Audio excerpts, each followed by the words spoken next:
नमस्कार दोस्तों, मैं आपका अपना दिनेश सिंह आज आपके समक्ष आईसीएसई परीक्षा के लिए निर्धारित पुस्तक एकांकी संचय के प्रथम एकांकी संस्कार और भावना, जिसके लेखक विष्णु प्रभाकर जी हैं, लेकर उपस्थित हो रहा हूं। प्रस्तुत एकांकी संस्कार और भावना वास्तव में एक बड़ी ही खूबसूरत एकांकी है। इस एकांकी के माध्यम से एकांकीकार ने बड़ी ही सुंदरता के साथ आज के युग में जो सबसे ज्वलंत मुद्दा है उस मुद्दे को उठाया है और उस मुद्दे के माध्यम से हमें ये समझाने की कोशिश की है कि अंतर्जातीय विवाह भावनाओं से बड़ा नहीं होता है। जब भावनाएं टकराती हैं तो सारे संस्कार टूट करके बिखर करके समाप्त हो जाते हैं। विष्णु प्रभाकर द्वारा रचित संस्कार और भावना एकांकी में संस्कारों की पृष्ठभूमि और भावनाओं के आवेग का द्वंद्व मार्मिक ढंग से उभरकर सामने आता है। एकांकीकार ने मानव स्वभाव का मनोवैज्ञानिक विश्लेषण किया है। एक मध्यम परिवार में माँ अपने पुराने संस्कारों से बंधी हुई है। इस परिवार में अपने पुराने संस्कारों की रक्षा करना और उनका पालन करना एकमात्र धर्म समझा जाता रहा है। इसी कारण वह अपने बड़े लड़के की विजातीय पत्नी को स्वीकार नहीं करती हैं, क्योंकि उसको स्वीकार करने में उसके संस्कार बाधक बनते हैं। परिवार टुकड़ों में बंट जाता है और बड़ा लड़का परिवार से अलग हो जाता है। लेकिन जब उसकी बीमारी की खबर माँ को लगती है तो माँ का हृदय पसीजता है, और उसके बाद जब उन्हें ये पता चलता है कि उसी विजातीय नारी ने उनके पुत्र को अपने जान की बाजी लगा करके अपने आप को पूरी तरह से समर्पित करके बचाया है, तब उनका जो संस्कार है वह धीरे धीरे कमज़ोर होने लगता है। और जब उन्हें ये पता चलता है कि उनकी बहू, विजाती बहू, अब बीमार है, उसकी भी स्थिति नाजुक है, तब उनका जो मन है और जो संस्कार और भावना का अंतर्द्वंद है वह उभर कर सामने आ जाता है। भावना की विजय होती है। माँ सब संस्कारों को तोड़ती हुई अपने बड़े लड़के के घर जाती है और इस तरह से एकांकी का सुखांत होता है। तो आइए आपके सामने मैं प्रस्तुत करने जा रहा हूँ संस्कार और भावना, विष्णु प्रभाकर द्वारा रचित। पात्रों का परिचय है। माँ संक्रांति काल की एक हिंदू नारी है। संक्रांति काल यानी ट्रांजिशन पीरियड जिसको आप कहते हैं, बदलते हुए दौर की। अतुल माँ का छोटा पुत्र है। उमा अतुल की पत्नी है। नौकर और मिसरानी। स्टेज पर एक मध्यवर्गीय परिवार के घर के आंगन का दृश्य। पूर्व की ओर दो कमरे हैं जिनके द्वार बंद हैं। पश्चिम भाग का द्वार बाहर जाता है, वह भी बंद है। उत्तर भाग में रसोई के आगे बरामदा है। दक्षिण में बड़ा बरामदा है जिसका एक द्वार बैठक में जाता है, दूसरा बाहर। जो कुछ दिखाई देता है वह स्वच्छ, सुंदर और उच्च स्थिति का प्रतीक है। बैठक में एक सोफे का एक अंश दृश्य में आता है। रसोई के पास स्वच्छता है और अलमारी में उचित सामान व्यवस्थित रूप से रखा हुआ है। आंगन में एक और पलंग पड़ा है, दूसरी ओर दो कुर्सियां तथा एक छोटा टेबल। टेबल पर नाश्ते के खाली बर्तन हैं। पलंग पर उमा लेटी है, वह युवती और रूपवती है। पर्दा उठते समय वह कोहनी यानी एल्बो पर भार टिकाए शून्य यानी आकाश में ताकती दिखाई देती है। साड़ी अस्त व्यस्त है। कुंडलाकार यानी कुंडल के आकार का कर्णफूल यानी ईयरिंग केशों में होकर कपोल यानी गालों पर आ गया है। आगे एक खुली पुस्तक है, वह पढ़ते पढ़ते सोचने लगी है। सहसा धीरे से फुसफुसाती यानी अपने आप से बातें करती है। उमा अपने से बातें करती सी। जिन बातों का हम प्राण देकर भी विरोध करने को तैयार रहते हैं, एक समय आता है वे ही बातें हम चुपचाप स्वीकार कर लेते हैं। फुसफुसाकर वह फिर पुस्तक देखती है, फिर शून्य में दृष्टि गड़ा देती है। उसकी आंखें गंभीर हैं, उसके मुख पर आने वाली संध्या की रक्तिम यानी लाल, रक्त की तरह लाल आभा यानी चमक सौंदर्य बिखेर रही है। वह इतनी खोई हुई है कि नौकर रसोई के बरामदे से आकर बर्तन उठा ले जाता है, पर वह नहीं देखती, उसका सिर उसी तरह खुला रहता है और दीवा यानी सूर्य की किरण कर्णफूल पर चमकती है। उसी चमक में केशों की स्निग्धता ने कोमलता उभर आती है। तभी पश्चिम वाला बाहर का द्वार खुलता है। माँ अंदर आती है। वे वृद्धा हैं, उनका मुख वेदना से पूर्ण है, आंखों में पीड़ा है और शरीर में थकान। उन्होंने साड़ी पर गर्म चादर ओढ़ी है। उनकी पगध्वनि सुनकर उमा चौंक कर उठती है और आंचल ठीक करती है। माँ उसी के पास आकर धम्म से बैठ जाती है। बैठती बैठती कहती है, माँ भर्राए स्वर से, तूने सुना उमा? माँ अचरज से, क्या माता जी? माँ पिछले महीने अविनाश बहुत बीमार रहा। उमा सच? माँ हाँ। उमा उन्होंने तो कुछ नहीं बताया। उन्होंने अर्थात उमा के पति अतुल। माँ वह क्या बताता? वह क्या वहाँ जाता है? उमा फिर भी सुना तो होगा, आपसे किसने कहा?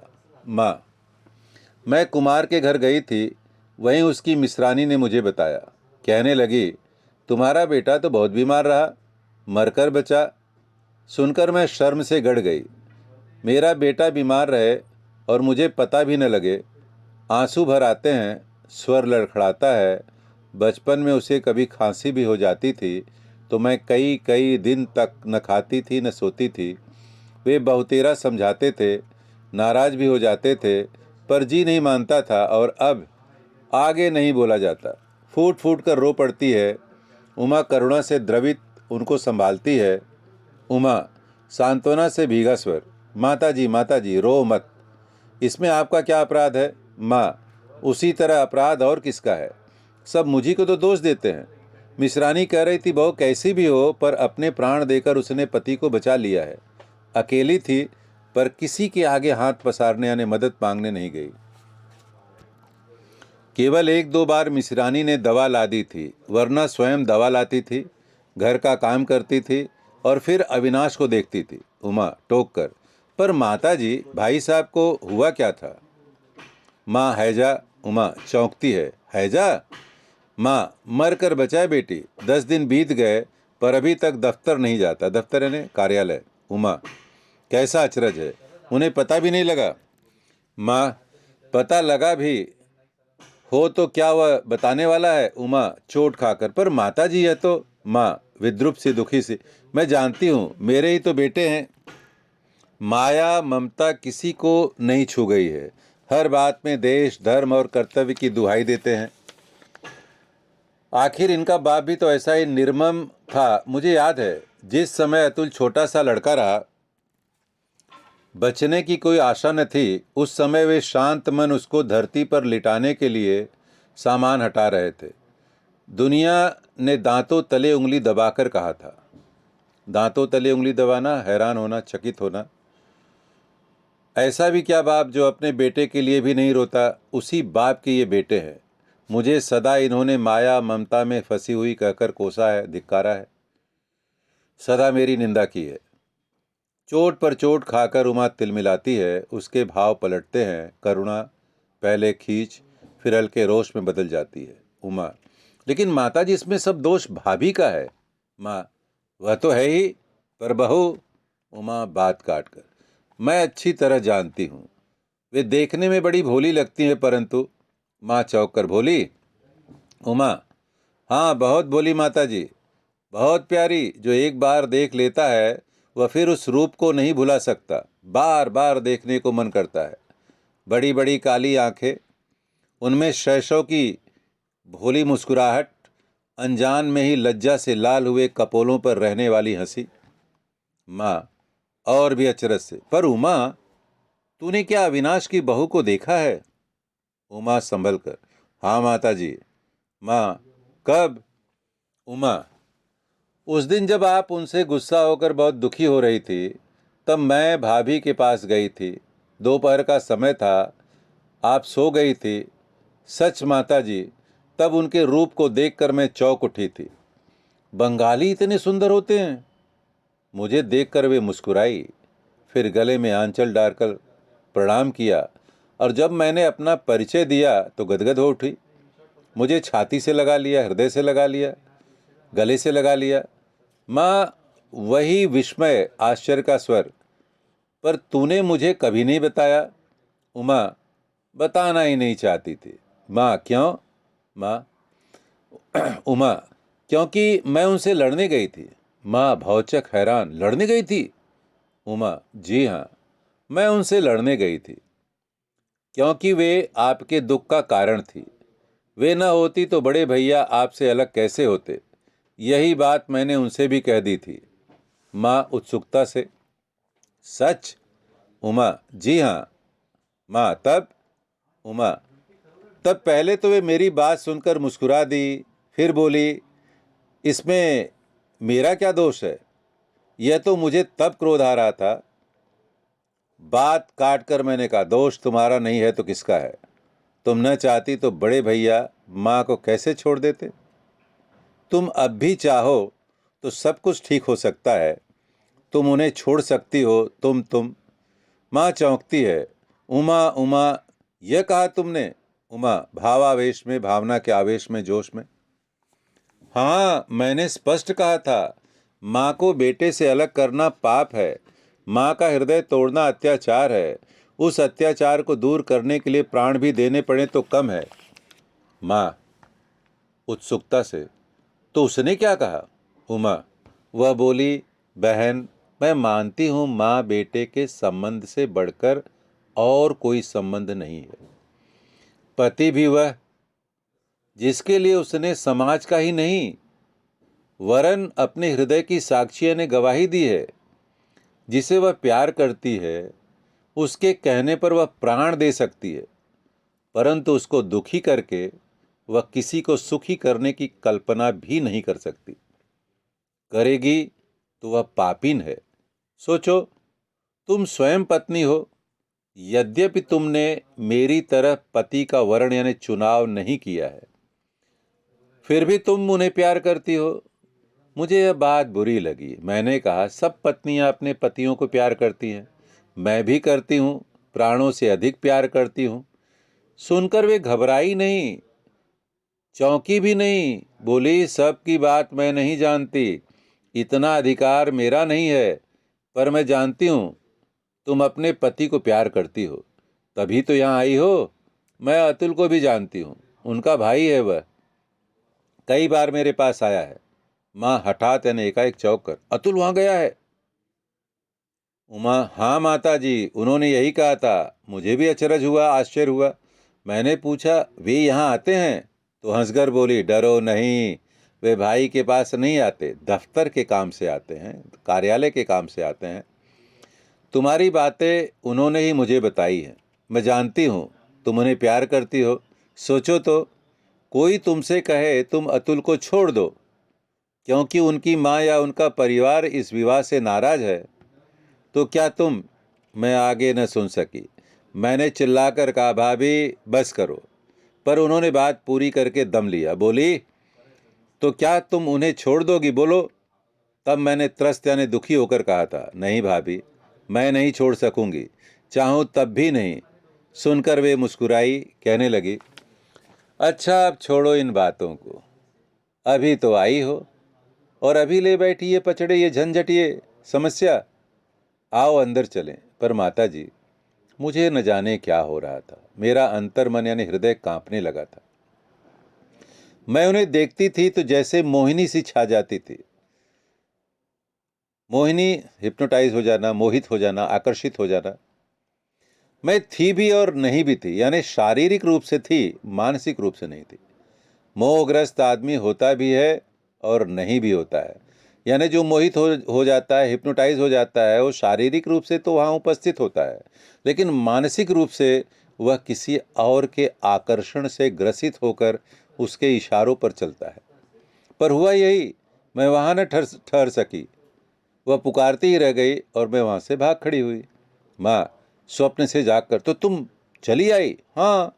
माँ गंभीर वेदना सा स्वर, पीड़ा से भरा हुआ। उमा, पर तुम वहां हो तो आई, अतुल भी जाता है, तुम सब जाते हो, तुम तो निर्मम हो, और मैं मोह ममता में फंसी हुई हूं, उसकी सूरत को तरसती हूं, कैसी उल्टी बात है। उमा क्षमा का स्वर, पर माता जी हम क्या उनसे मिलने गए थे, हम तो उनसे। माँ बीच में टोक कर, कहते हैं चेतन से अचेतन अधिक शक्तिशाली होता है। चेतन का मतलब होता है जागृत अवस्था, अचेतन का मतलब होता है सुषुप्ता अवस्था।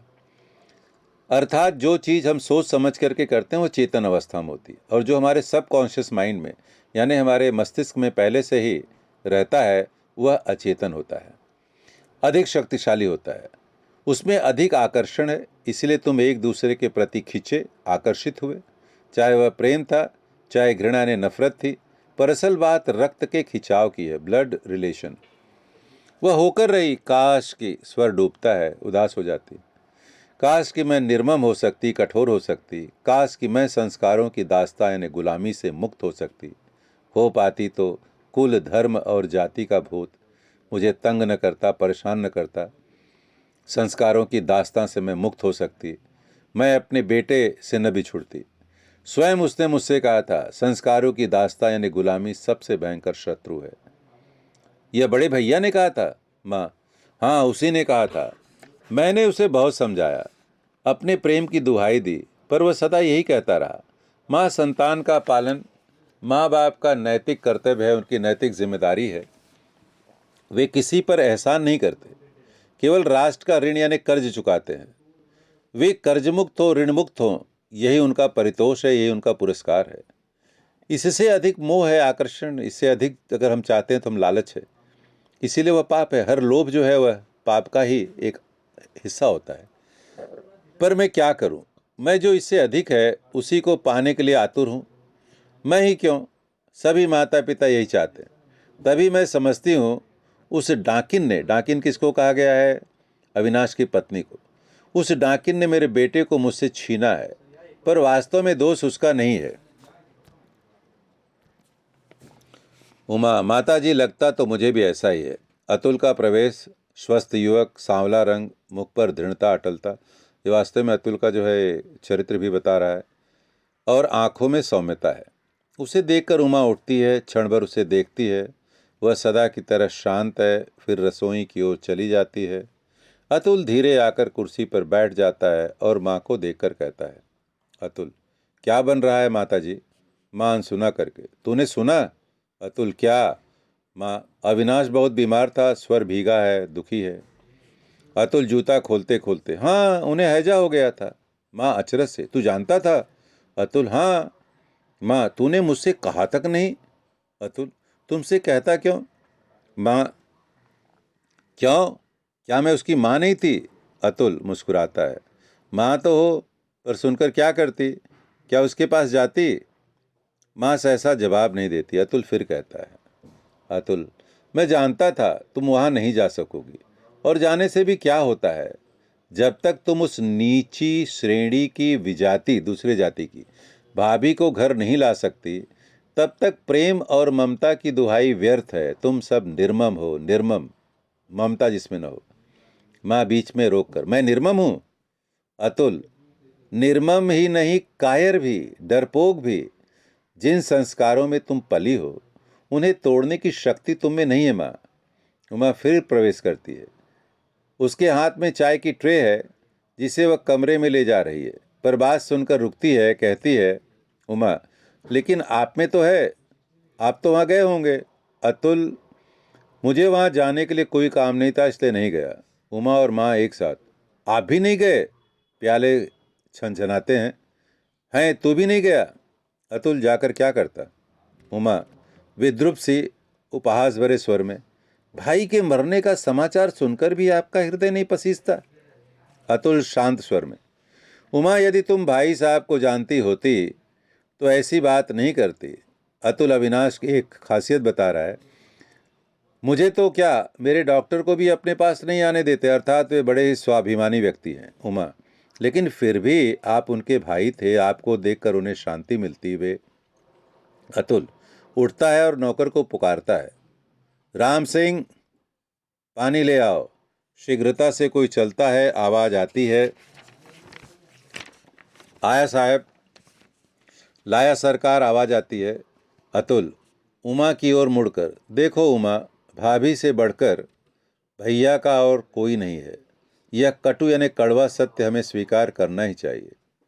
इसलिए उनके होते हमें कुछ भी करने का अधिकार न ही था और न है। उमा त्रस्त यानी दुखी होकर चली जाती है। माँ भी उठती है, नौकर पानी ले आया है। अतुल हाथ मुंह धोने लगता है। कई क्षण केवल पानी गिरने का शब्द होता रहता है। फिर बाहर का द्वार यानी दरवाज़ा खुलता है। मिश्रानी यानी नौकरानी प्रवेश करती है। प्रौढ़ा है यानी मिडिल एज और एक फटी हुई ऊनी चादर ओढ़े है। सिमटी सी अतुल को देखती हुई अंदर चली जाती है। अतुल उसे देखकर भी नहीं देखता। फिर अंदर से बातें करने का स्वर उठता है। शीघ्र ही वह तीव्र हो जाता है। सूर्य की किरणें धीरे धीरे विदा लेती हैं। संध्या विश्व के रंगमंच पर प्रवेश करती है, थके विश्व को सहलाने के लिए। तभी माँ कमरे से बाहर आती है। वे अब और भी उद्विग्न यानी बेचैन है, परेशान है। उनके पैर डगमगाते हैं। वाणी यानी आवाज़ रुंध जाती है, चौकअप हो जाती है। माँ, अतुल, तूने और भी सुना? अतुल, क्या माँ? माँ, अब अविनाश अच्छा हुआ तो उसकी बहू बीमार पड़ गई। कहते हैं उसके बचने की कोई आशा नहीं है। अतुल, हाँ सुना तो है। उमा का प्रवेश। उमा, क्या सुना है? अतुल, यही कि भाभी मरणासन्न है, मृत्यु के एकदम पास, निकट, मौत के करीब। उमा चकित, क्या? माँ, तो तुझे यह भी पता है? अतुल, हाँ माता जी, मुझे पता है। और यह भी पता है कि अपने प्राण खपाकर भाभी ने भैया को तो बचा लिया, परंतु भैया के पास भाभी को बचाने के लिए प्राण नहीं है, शक्ति नहीं है। माँ अनसुना करके, अतुल, तो अविनाश की बहू मर जाएगी? सुना तो ऐसा ही है। उमा अचरज से माँ को देखती है, फिर पति को। उमा, आप क्या कह रहे हैं? आप वहाँ नहीं गए? नहीं नहीं, आप वहाँ जाइए। अतुल उसी तरह शांत, कोई लाभ नहीं होगा उमा, भैया में एक दोष है। वे जो कहते हैं करना जानते हैं। उनके पास पैसा नहीं है, परंतु उसके लिए वे किसी के आगे हाथ नहीं पसारेंगे। वे फौलाद के समान हैं, दृढ़ व्यक्तित्व के हैं, जो टूट जाता है पर झुकता नहीं। उमा कांप कर, लेकिन भाभी को कुछ हो गया तो? अतुल गंभीर, भाभी को कुछ हो गया तो क्या होगा? सहसा कांप कर, नहीं उमा, इससे आगे सोचने का अधिकार मुझे नहीं है। सहसा माँ आगे बढ़ाती है। माँ, लेकिन मुझे तो है। अतुल उसी तरह, अधिकार तो तुम्हें भी नहीं है माँ, पर तुम सोचो तो तुम्हें कोई रोक भी नहीं सकता। माँ उद्विग्न, तो मैं सोचती हूँ अविनाश की बहू को कुछ हो गया तो शायद अविनाश भी नहीं। आगे शब्द नहीं निकलते, वाणी फूट पड़ती है। उमा अवाक चकित उन्हें देखती है। उमा चकित, दुखित, माता जी, माता जी, हाँ बेटी, मैं उसे जानती हूँ, वह नहीं बचेगा, नहीं बचेगा। उमा कंपित यानी कांपते हुए स्वर में, माता जी आप क्या कह रही हैं? अतुल गंभीर, माँ तुम जानती हो। माँ, हाँ उमा, अतुल, मैं ठीक कह रही हूँ, वह नहीं बचेगा। उसे बचाने की शक्ति केवल मुझी में है, केवल मुझी में। फिर अचरज। उमा अतुल एक साथ, माँ, माँ उसी तरह। अतुल, इसलिए मैं कहती हूँ तुम एक बार मुझे उसके पास ले चल। वह निर्मम है पर मैं माँ हूँ, मुझे निर्मम नहीं होना चाहिए। मैं उसके पास चलूंगी। उमा हर्ष से कांप उठती है। अतुल उसी तरह गंभीर है। ये माँ के हृदय परिवर्तन की घड़ी है। उमा, माँ तुम कितनी अच्छी हो। अतुल गंभीर, अभी चलो माँ, पर चलने से पहले एक बार सोच लो, यदि तुम उस नीच कुल की विजाती भाभी को इस घर में नहीं ला सकी तो जाने से कुछ लाभ नहीं होगा। माँ अपेक्षाकृत शांत, जानती हूँ अतुल, इसीलिए तो जा रही हूँ। अतुल हर्षित होकर, ऐसी बात है तो चलो माँ, अभी चलो। पुकार कर, राम सिंह, तांगा लाओ अभी इसी वक्त। और उमा तुम भी चलो, शीघ्र। उमा कहता हुआ वह बड़े कमरे से होकर बाहर जाता है। उसकी आंख भर आई है। माँ और उमा कई क्षण तक शून्य यानी आकाश में ताकती रहती हैं। वातावरण में शांति और स्निग्धता कोमलता है। सहसा उमा को पुस्तक के वाक्य याद आते हैं। वह फुसफुसाती है, उमा, जिन बातों का हम प्राण देकर भी विरोध करने को तैयार रहते हैं, एक समय आता है जब चाहे किसी कारण से हो, हम उन्हीं बातों को स्वीकार कर लेते हैं। यहीं से एकांकी शुरू हुई थी, यहीं पर समाप्त होती है। उसका मुख प्रकाश से मुखरित हो उठता है। नौकर ने पीछे से स्विच दबा दिया है, यहीं पर पर्दा गिर जाता है और एकांकी समाप्त हो जाती है। एकांकी का उद्देश्य संस्कार और भावना नामक एकांकी में लेखक ने संस्कारों के ऊपर भावनाओं की विजय दिखाई है और वे इसमें सफल भी हुए हैं।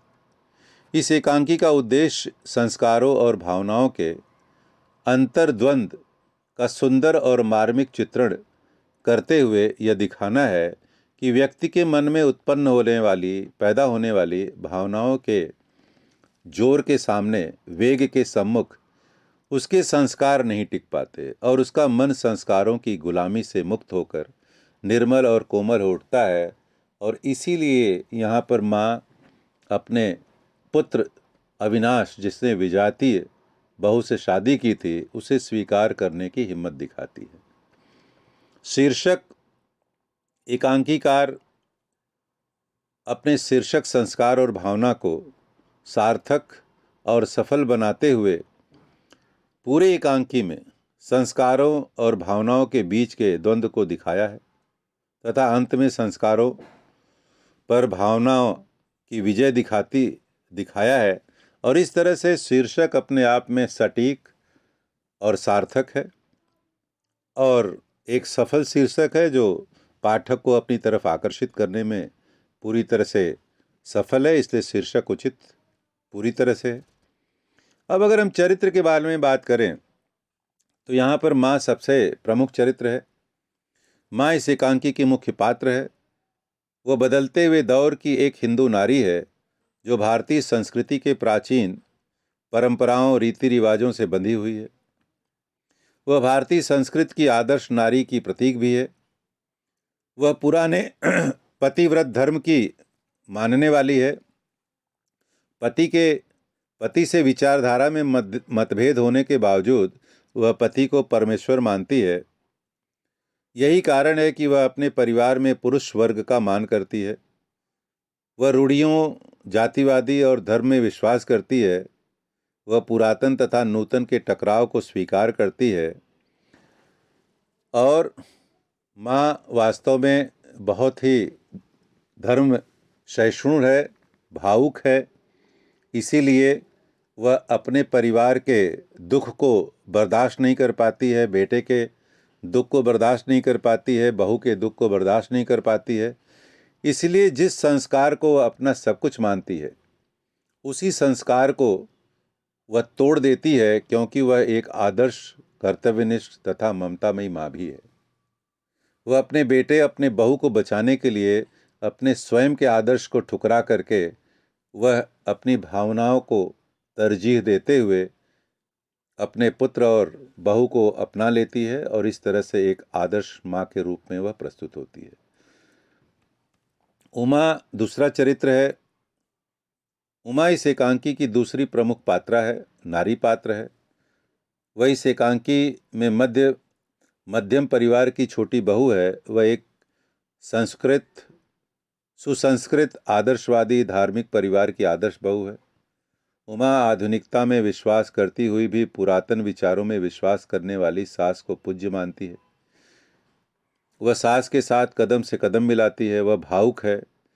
उमा अपने परिवार के दुख को देखकर अविनाश की पत्नी से लड़ने भी चली जाती है, लेकिन वहाँ जाने के बाद उसे ये समझ में आता है कि हर प्रश्न का जवाब नहीं होता है और इसीलिए वह चुपचाप वहाँ से चली आती है और वह निश्चित तौर से एक आदर्श पत्नी, एक आदर्श बहू है और इस एकांकी की प्रमुख पात्रा भी है।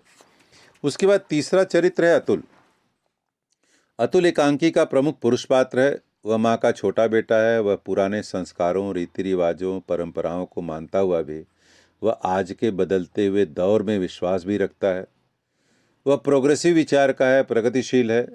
वह पुराने संस्कारों की कीचड़ में फंसकर परिवर्तनशील समाज के भविष्य को मानता है। वह माँ का आज्ञाकारी पुत्र भी है, लेकिन वह जानता है कि माँ के साथ किस तरह से बातें करके माँ के संस्कारों को कमज़ोर करके अपने भाई को घर तक पहुँचाना है। इसीलिए वह बार बार माँ को याद दिलाता है कि अगर आप अविनाश से मिलने जाएंगी तो ये सोच करके जाएं कि आपको उनकी विजाती बहू को भी लेकर के आना है। अतुल एक सुलझा हुआ प्रगतिशील विचारों वाला बुद्धिमान पात्र है। अतुल मानवता का प्रतीक है। मानवता उसमें कूट कूट कर भरी हुई है। वह टूटे हुए परिवार को पुनः जोड़ना चाहता है, इसीलिए वह दोनों तरफ से एक पुल का काम करता है और वह इसमें सफल भी होता है। वह एक भावुक व्यक्ति है। उसका हृदय बहुत ही निर्मल है। वह अपने बड़े भाई का सम्मान करता है, उसमें विश्वास करता है। वह निश्चित तौर से इस एकांकी का एक प्रमुख पात्र है और महत्वपूर्ण पात्र है। वह अपने परिवार की मान प्रतिष्ठा का भी ध्यान रखता है। तो दोस्तों, आज मैं इसे यहीं समाप्त करता हूँ। फिर मिलेंगे एक नई एकांकी के साथ। धन्यवाद। मुझे उम्मीद है कि आपको यह अच्छा लगा होगा और आपके लिए कहीं न कहीं उपयोगी भी होगा। धन्यवाद।